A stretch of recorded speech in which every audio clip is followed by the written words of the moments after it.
मातृवत लालयित्री पितृवत मार्गदर्शिका नमोस्तु गुरुसत्ताये श्रद्धा प्रज्ञा युक्ता च।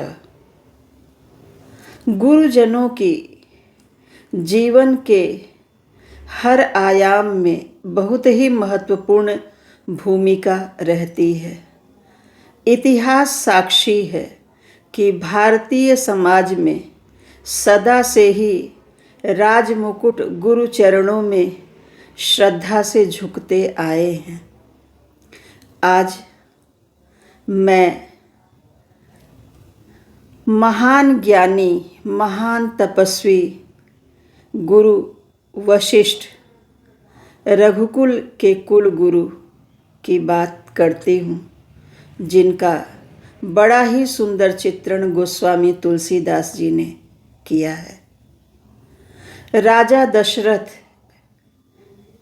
की मृत्यु के बाद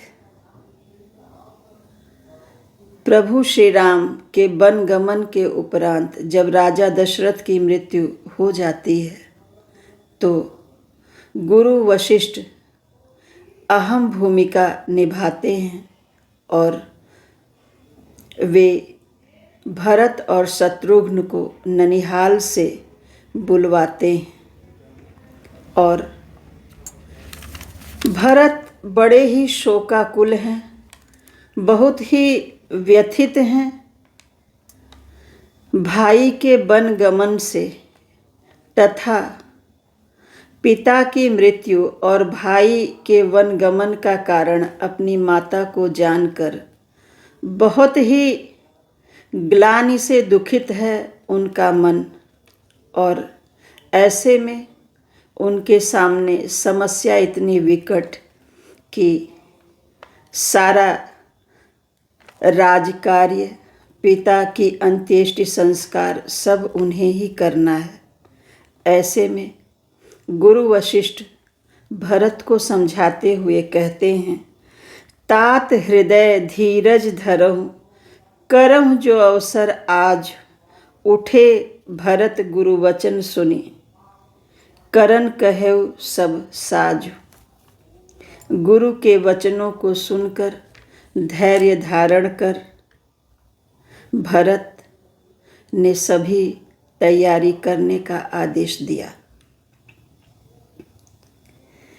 बहुत ही विधि विधान से अपने पिता के अंत्येष्टि संस्कार और समस्त कार्य संपन्न करने के उपरांत जब भरत बहुत ही व्यथित हैं तब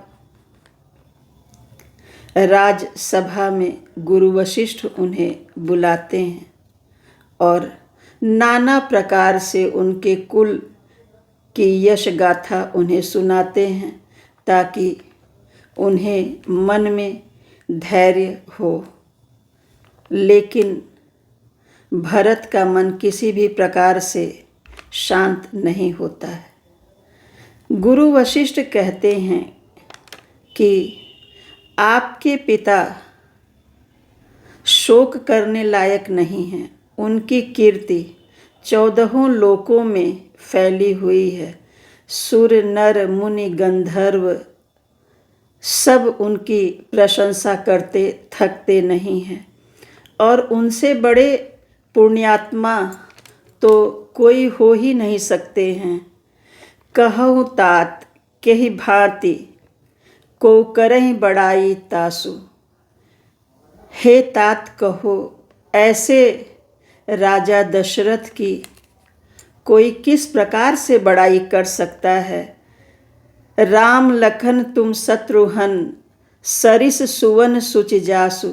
जिसके राम लक्ष्मण तुम और शत्रुघ्न जैसे पवित्र पुत्र हैं, अर्थात ऐसे पुत्र बड़े ही पुण्यात्मा को प्राप्त होते हैं।